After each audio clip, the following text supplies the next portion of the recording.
night when the glass slipper shines, a fleeting moment felt just like a dream. In your eyes I see the future clear. I want to believe, but I'm filled with fear. Like Cinderella dream. Hello everyone, my name is Talitha Ulima Zada. Today I'm gonna tell you the story of Cinderella.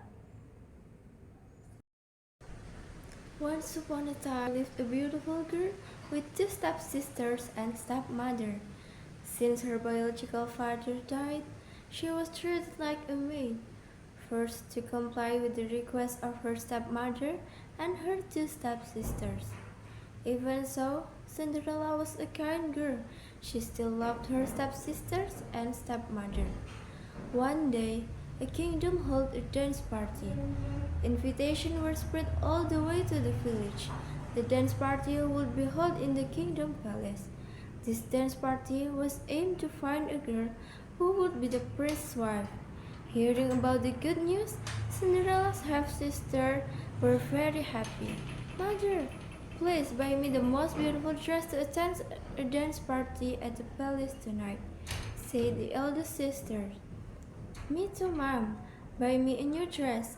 I do not want to disappoint the prince when dancing with me, said the second sister. Hearing her daughter chattering happy, the mother replied, Of course, I will buy a nice and beautiful dress for each of you. Cinderella, who was sweeping, looked very happy.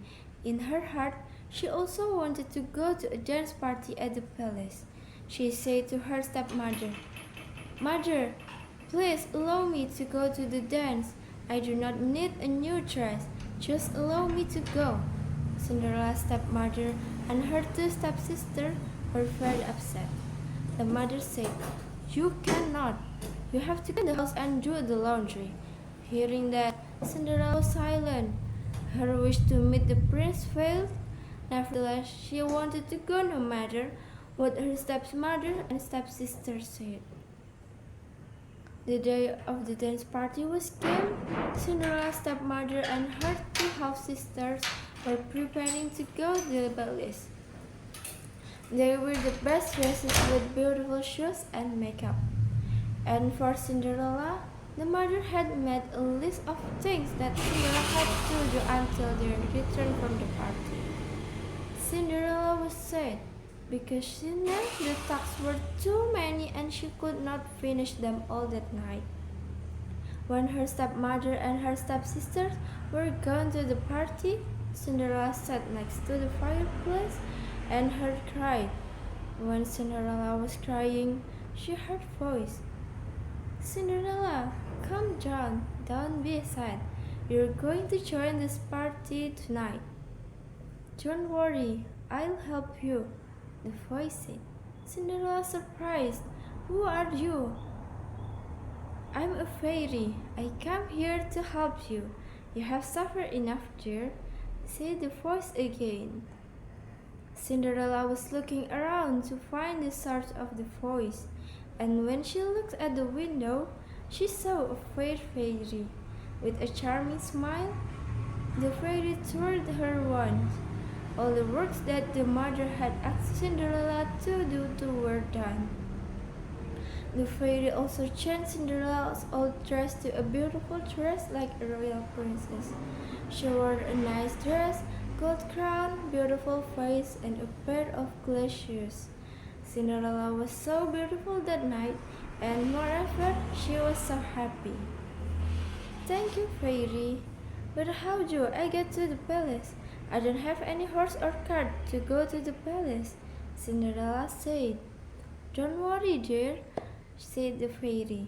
The fairy twirled her wand again and turned the pumpkin in the table to be a coach and turned the mist to be a horse. You'll ride with this coach, dear, said the fairy. Thank you, said Cinderella. But you should come back to before the midnight. After the midnight, the spell will vanish, said the fairy. Okay, I will come back before the midnight, I promise, Cinderella nodded. Without wasting time, Cinderella went to the palace. At the palace, all people were stunned to see the beauty of Cinderella. Even her stepmother and her stepsisters did not recognize she was Cinderella. The prince was in love with Cinderella. He invited Cinderella to dance. They danced so beautifully, and that time the princess knew that Cinderella was the one he wanted to be his wife. They both were very happy. Suddenly, the midnight bell rang, and Cinderella knew she had to go back before all the spells vanished. I have to go now, Prince, Cinderella said. Wait, Princess, what is your name? Asked the prince. Cinderella did not answer it and ran straight to the coach and came back to home. When she ran, unintentionally, one of Cinderella's glass shoes was slipped out on the terrace of the palace. The prince took it. He had made a promise to find the owner of the glass shoes. The next day, the prince and his bodyguard went all the way to the country but found no girl with the glass shoes. Until the prince came to Cinderella's house, her stepsisters were very excited to hear the prince's arrival. It belongs to me, my dear prince. Let me try it, said the sisters. However, it turned out that the glass shoe did not fit them. Suddenly Cinderella said, Let me try it, my prince. The prince replied, Please, my lady. And when Cinderella tried the shoe, it perfectly fit. That time the prince knew that it was Cinderella's shoe. That time also, the prince asked Cinderella to go to the palace and live with him as a wife. Cinderella said yes, and they married. They lived happily ever after. Do you know, guys, what's the moral of the story? Well, let me tell you. The story teaches us that staying kind, hopeful, and true to ourselves can lead to positive outcomes, even when life seems unfair.